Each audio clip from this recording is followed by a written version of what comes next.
안녕하세요. 진심을 다하는 국어학 강사 김정희다. 반갑습니다.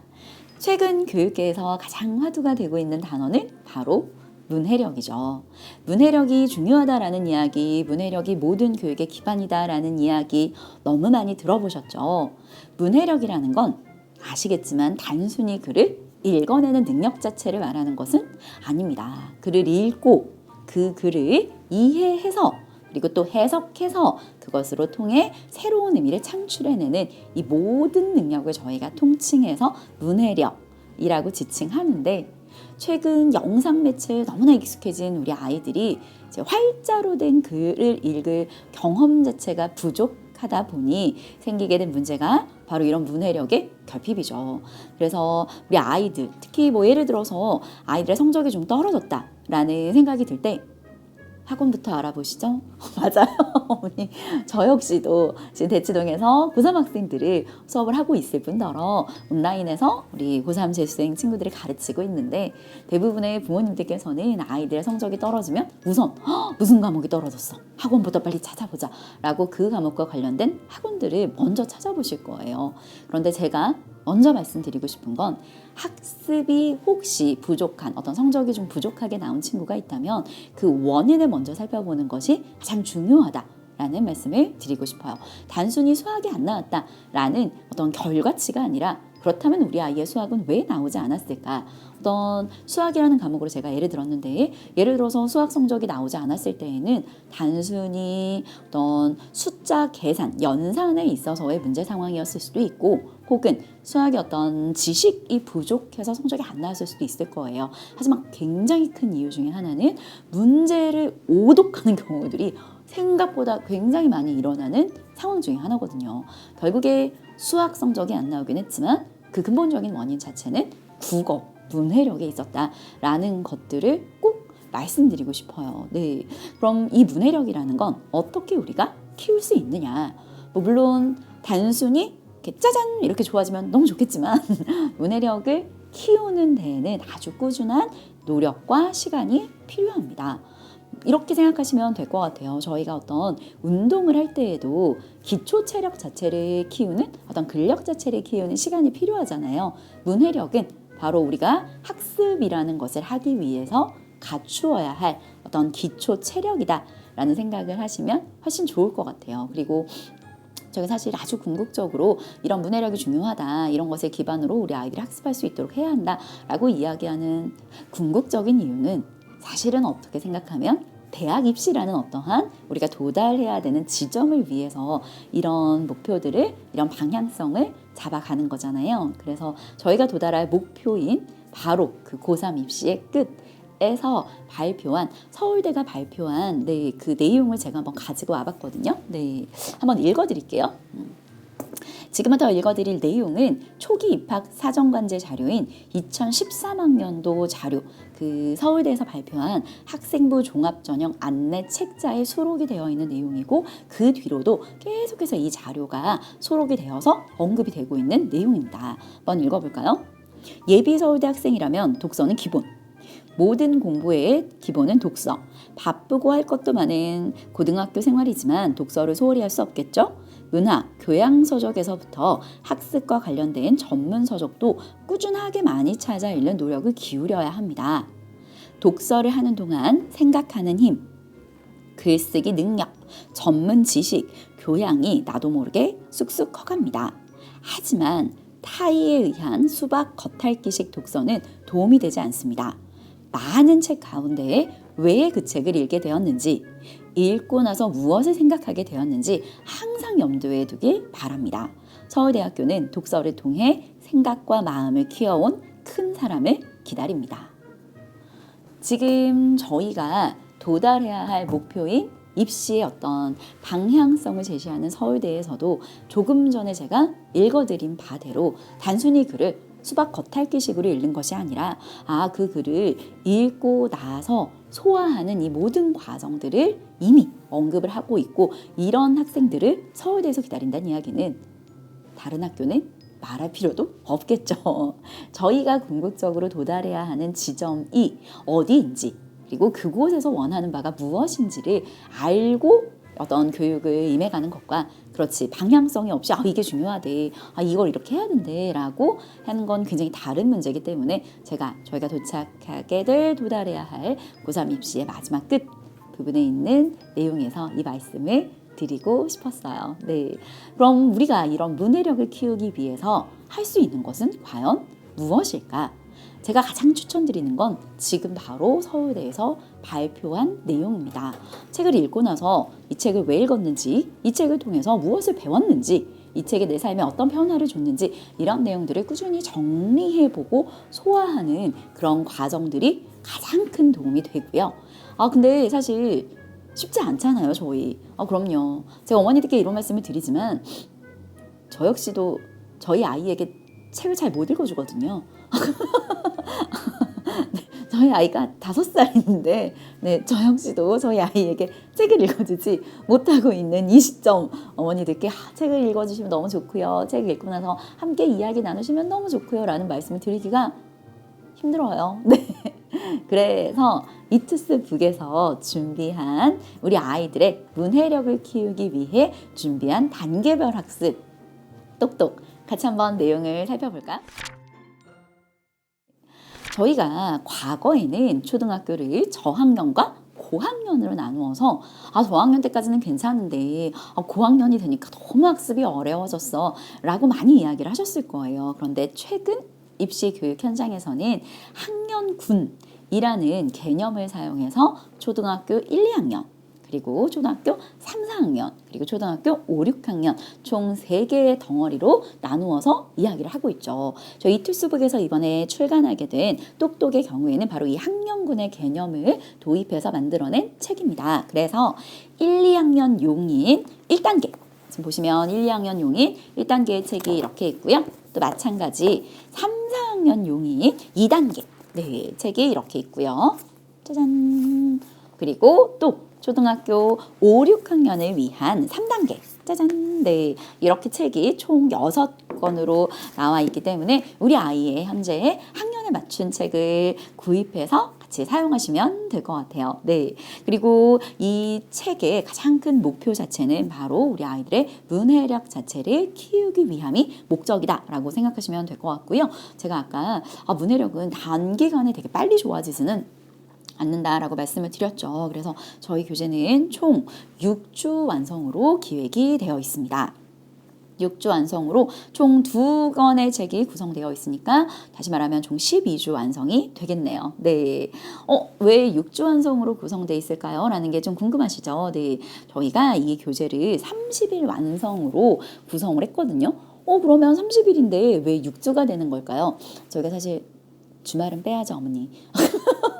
우리 아이도 토일은 쉬어야 하지 않겠습니까?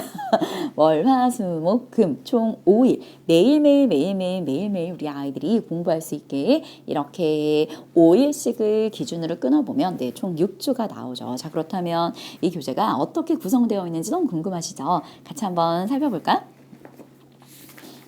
1단계 기본편. 지금 항상 모든 교재는 목차를 먼저 보시는 것을 추천드려요. 이것이 단순히 저희 회사 책이 아니라 다른 책이었다 하더라도 항상 교재는 목차부터 먼저 확인하시는 게 좋고요. 목차를 보시면 1주, 2주, 3주, 4주, 5주, 6주로 이렇게 쭉 되어 있다라는 걸 파악하실 수 있을 겁니다. 데이 1 같은 경우에는 핵심 내용 정리하기, 데이 2는 짜임 이해하기, 데이 3은 내용 요약하기로 구성이 되어 있는데요. 이 내용들은 모두 가장 기본적인 독해의 원리라고 생각하시면 될 것 같아요. 독해의 가장 기본적인 원리가 핵심 내용을 이해하는 거, 그리고 그 짜임을 이해하는 거, 내용을 요약하는 거. 그래서 우리 교재 표지에 짜잔 보시면 어떤 설명이 쓰여 있을 거냐면 독해의 3원리가 적용된 지문 썸머리 학습이라는 표현이 되어 있을 거예요. 독해의 3원리가 바로 읽은 내용에 대해서 우선 기본적인 내용 자체를 이해하는 거죠. 이 지문은 뭘 얘기하기 위함이었어. 핵심 내용을 정리하는 거. 그리고 두 번째는 그 핵심 내용을 어떠한 흐름으로 전개하고 있는지 짜임 자체를 이해하는 거. 그리고 내 것으로 새로운 의미를 창출해내는 것이 중요하다라고 말씀드렸기 때문에 마지막 세 번째가 읽은 내용을 요약하는 이 세 개의 단계로 교재가 구성되어 있다라고 생각하시면 될 것 같고요. 이렇게 교재 구성을 배웠어요. 그럼 우리 아이들이 당연히 글자가 다른 지문에 적용해 볼 수 있어야 하겠죠. 그게 지금부터 쭉 마지막까지 이어지는 형태라고 보시면 될 것 같아요. 조금 구체적으로 한번 들어가 볼까요? 맨 처음에 살펴보시면 핵심 내용 정리하기. 글을 읽고 나서 그 글에 나오는 뭐 자주 나오는 낱말이라든지 윗글에서 설명하는 게 뭐라든지 아니면 윗글에서 언급된 특징을 찾는 말이라든지 하는 내용들을 정리해 볼 수 있도록 핵심 내용을 정리하는 내용으로 나와 있고요. 두 번째는 우리 아이들이 글에서 흘러가는 흐름, 짜임 자체를 이해하는 형식으로 구성이 되어 있다라고 생각하시면 될 것 같아요. 그리고 세 번째, 내용을 요약하는 부분은 쭉 전체적인 글을 읽고 나서 이 글의 내용은 이런 부분으로 이렇게 요약될 수 있어 라고 정리해 볼 수 있도록 이것들을 계속해서 반복하는 형태라고 생각하시면 될 것 같고요. 자, 제가 이 똑똑 초등편에서 굉장히 좋다라고 생각했던 부분은 바로 어느 부분이냐면 짜잔! 뒷부분에 있는 바로 자기주도형 심화학습 노트 워크북입니다. 우리 아이들이 단순하게 뭐 이렇게 시키는 대로 문제를 푸는 것 자체가 아니라 뒷부분을 보시면 4일차의 내용을 통해서 핵심 내용을 이해하고 새로 알게 된 사실을 적고 가장 중요한 나의 생각을 정리하는 이런 구성 자체가 글을 읽은 것을 글을 읽은 것에서 끝나는 게 아니라 그것을 내 것으로 소화하고 적용해서 의미를 창출해내는 그 모든 과정 자체를 훈련시킬 수 있다라고 생각하시면 될 것 같고요. 또 문해력에서 굉장히 기반이 되는 것 중에 하나가 어휘력이죠. 제가 교육 현장에서 굉장히 놀랐던 사실 중에 하나는 우리 아이들의 끝도 없는 어휘력의 부족입니다. 최근 평가원이 출제하는 시험만 보더라도 어휘의 난이도는 많이 올라갔고 우리 아이들은 어휘를 못하기 때문에 정답률은 많이 떨어졌고 생각보다 굉장히 많은 고3 친구들이 선생님 저 어휘가 너무 부족해요. 선생님 저 어휘에서 자꾸 틀리는데 어떡하죠? 라는 이야기를 굉장히 많이 하거든요. 근데 이 똑똑 같은 경우에는 그런 내용을 기반으로 하고 있어서 중간중간 어휘력을 확인할 수 있는 이런 문제들로 구성이 되어 있다라고 보시면 될 것 같고요. 특히나 고학년으로 한번 들어가서 살펴볼까요? 네, 고학년의 3단계 실력편을 같이 한번 살펴보시면 확실히 난이도가 올라갔다는 거 느껴지실 거예요. 저희가 지문의 길이도 압도적으로 길어졌죠. 네, 지문의 길이 자체도 압도적. 우리 조금 전에 살펴본 1단계의 경우에는 한 단락 혹은 최대 2단락으로 구성이 되어 있었다면 왼쪽 전체가 지금 내용으로 구성이 되어 있을 뿐더러 그 내용의 핵심 내용을 정리하는 거, 짜임을 이해하는 거, 그리고 읽은 내용을 요약하는 거. 아까 말씀드렸었던 표지에 있었던 독해 3원리. 핵심 내용을 이해하고 짜임을 이해하고 그 내용을 요약하는 이 세 가지의 원리에 따라 내용을 정리해 볼 수 있게 구성이 되어 있고요. 뒷장을 넘겨보시면 이제 초등학교 6학년, 5, 6학년들의 경우에는 사실 중학교로 올라가는 어떤 징검다리 역할을 하는 거잖아요. 문제 풀어야죠. 문제로 확인하기. 그래서 저희가 객관식 문제로 우리 아이들이 뭐 주제를 파악했나, 내용을 이해했나, 그리고 그것을 상황에 직접 적용할 수 있나 라는 것들을 직접 문제로 한번 구현을 시켜봤고요. 어휘력의 수준도 훨씬 올라갔다라는 것들을 확인하실 수 있을 거예요. 지금 제가 대표적으로 문제를 하나 읽어드리면 다음 문장의 빈칸에 알맞는 낱말이 뭐 일개, 기계, 일리, 사칭이라는 단어들, 어휘의 수준 자체가 확 올라갔다는 게 느껴지시죠? 그리고 어휘력에 도움이 되는 대표 한자까지. 지금 굉장히 아이들이 한자를 몰라서 놀랍고 충격적인 일들이 많이 일어나거든요. 제가 가장 최근에 겪었던 일 중에 하나는 고지식 하다가 굉장히 큰 칭찬인 줄 아는 하이 지식이라고 생각하는 친구들이 생각보다 많더라고요. 네, 고지식의 의미 자체를 아예 뜻을 자체를 모르니까 우리 아이들이 지식이 높다는 뜻 아닐까요? 이렇게 생각을 하는 친구들이 되게 많기 때문에 어떤 기본적인 어휘 자체 그리고 플러스 이런 것들에 도움이 되는 어떤 대표적인 한자의 내용들을 함께 살펴보는 구성이 되겠다라고 생각하시면 될 것 같아요. 마찬가지 이 교재 역시도 우리 아이들이 해볼 수 있는 워크북이 있겠죠. 이 워크북의 내용을 또 살펴보시면 앞에서 읽은 내용에 대해 핵심 내용을 이해했는지, 워크북은 좀 더 심화된 내용이라고 생각하시면 될 것 같아요. 새롭게 알게 된 사실이 있는지, 그리고 내 생각을 정리해 볼 수 있도록, 지금 보시면 아시겠지만 1단계부터 마지막 3단계까지의 전체적인 교재의 구성은 동일하다. 그리고 그 교재 안에 들어가게 될 핵심적인 내용들 자체의 수준이 올라가고, 그리고 그 내용을 구성하는 어휘의 수준 자체가 올라가고, 그리고 묻고자 하는 문제의 수준 자체가 올라갔다 라고 생각하시면 전체적으로 어떻게 교재가 구성되어 있는지, 그리고 우리 아이에게는 어떤 것이 어떻게 필요한지, 어떻게 보완을 하면 되는지, 이런 내용들이 쭉 머릿속에 들어오실 수 있을 것 같아요. 네. 그리고 제가 가장 드리고 싶은 말씀은, 사실 문해력이라는 게 뭐 가장 베스트는 아까도 말씀드렸지만 책을 같이 읽어보고 이 책 내용은 어땠어? 다른 말로 바꿔볼까요? 핵심 내용 정리한 거죠. 그리고 이거 읽고 나서 뭐 생각했어? 내 생각을 정리해보는 거죠. 그리고 나서 이거 읽고 나서 어떤 변화가 생겼어? 새로운 의미를 창출하는 거죠. 이렇게 어머니들께서 직접 티키타카의, 아이들과의 티키타카의 대화를 통해서 확인해 보시는 게 가장 좋지만 현실적으로 그게 힘들잖아요. 꾸준히, 아주 꾸준히 매일매일 주말 빼고 매일매일 우리 아이들이 이 학습을 통해서 꾸준히 공부를 하다 보면, 사실 국어라는 과목은 그렇거든요.